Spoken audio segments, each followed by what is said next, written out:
I was pretty excited when I woke up one July morning this summer, remembering I was supposed to be spending the day behind the wheel of this gorgeous gold Mack Pinnacle. It's equipped with some of the finest bits of truck engineering I've ever had the pleasure of hitting a road with. My plan was to take the Pinnacle on a short run between Milton and Woodstock, Ontario. The idea was to test the mettle of Mack's mDrive transmission and the truckmaker's new Super Econodyne Powertrain package. Our starting point for the drive was the Milton, Ontario terminal of Active Ultra Haul. They're the folks who were kind enough to hook us up with one of their great-looking pneumatic dry bulk tankers. It wasn't fully loaded, but it was a heavy enough wagon for our purposes. I was joined that day by Dave McKenna, Mack's Director of Powertrain Sales. We agreed to start the day by taking a close look at Mack's mDrive automated 12-speed transmission.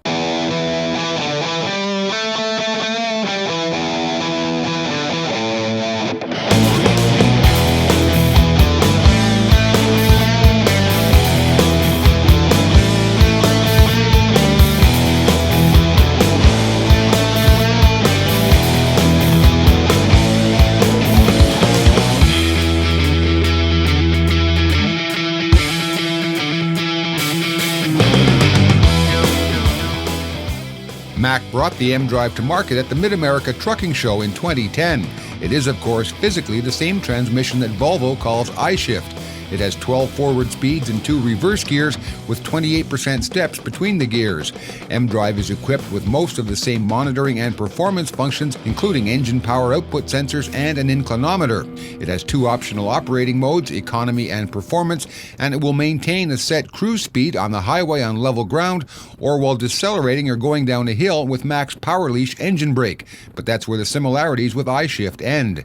It's a Mack after all, and Mack customers expect Mack performance. The shift algorithms of the mDrive are pedigree Mack. It shifts at low RPM, it stays in gear longer in a pull, and, well, it shifts the way a seasoned Mack driver would shift a Mack engine. Because the integrated Mack powertrain, that is the MP8 engine and the mDrive transmission, can share data and information, performance can be optimized for any operating condition. Here to explain is Mack's Director of Powertrain Sales and Marketing, Dave McKenna. See, this is the beauty of having control over your engine software, your transmission software, and your vehicle software. They're all talking to each other, speaking the same language 100% of the time. One of the coolest things about the mDrive is that it learns as it goes. It adopts its shifting strategies based on the weight of the vehicle and the terrain it's on. One of the neat features about the mDrive is that after every key cycle, it'll measure the amount of energy that's required to make the shift. So it'll know if we're loaded or we're empty. Like right now, it would know we had a trailer on by virtue of the trailer connections. Yeah. But it wouldn't know what type of weight that we've got. So what happens is the very first shift that the transmission makes, it is actually measuring the amount of energy and the time required to make the shift. Okay. And then what it does is it turns around and it uses that shift algorithm until the next key cycle. As transmissions go, the mDrive could not be simpler to operate. At its most basic, all the driver needs to do is push the D button on the shift pad. It drops into gear with the clutch disengaged, and when the driver applies a bit of throttle, the air-activated clutch engages and you're off to the races. I defy any driver to make a smoother manual clutch engagement at any throttle position, even wide open. The mDrive is available with the standard economy power settings and an optional performance setting. In economy mode, the transmission will shift to optimize fuel economy. In performance mode, the transmission goes a few hundred RPM higher before shifting. That's useful if you're hauling heavier Canadian loads or if you just need a little get up and go. This particular unit here has the performance shift pad in it. So, when you really want to accelerate in a hurry, you engage the performance mode. Okay. Well, what that does is that raises your shift points by a couple hundred RPM. And, if we were loaded out at 63,000 kgs, and we wanted an extra, couple of hundred RPM to accelerate, that's what it would do. And then when you get up to road speed and get your foot off the throttle again, it shifts back to the normal shift algorithm for that load. In keeping with that old Mack tradition of having big pulling power at extraordinarily low RPM, Mack has programmed the mDrive to go even lower in super econodyne. Mack has beefed up the torque output to more than 1,460 pound-feet of torque at RPMs as low as 1,000. The standard econodyne engine, and most others for that matter, would fall flat on their face at 1,000 RPM, but with the right programming, Mack has overcome the problem of negative gradability at really low engine speed. Here, Dave and I had just crested a hill at less than 1,000 RPM. The engine was still pulling, and the mDrive transmission still wasn't shifting. You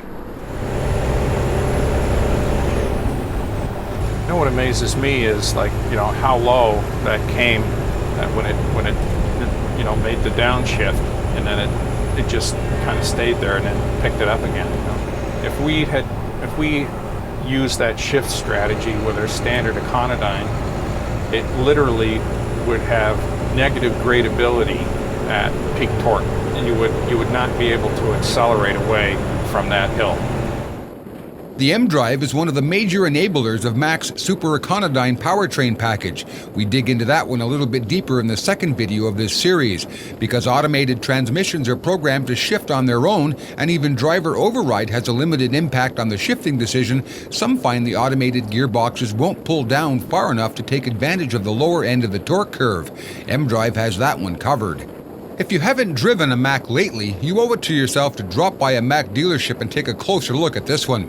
The Pinnacle highway tractor is as comfortable and as quiet a truck as I've driven lately. Mack has done some really nice work on the interior.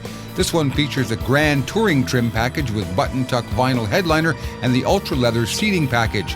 It's roomy, it steers very well, and there's plenty of storage space in the cab and back in the sleeper.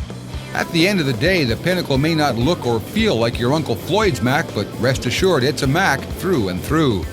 That's the key. If it doesn't feel like a Mack, then we're in trouble. This is very, very, very important for us. So the Mack pedigree, Bulldog, DNA is all there. In parts 2 and 3 of our video series, I go deeper into the super econodyne powertrain package, taking engine RPM and torque down where few truck makers have dared to go. Check them out and see how low revs not only save fuel but make for a very comfortable driving environment as well. For today's Trucking's Ultimate Test Drive series, I'm freelance trucking journalist Jim Park. Stay safe and keep your revs down.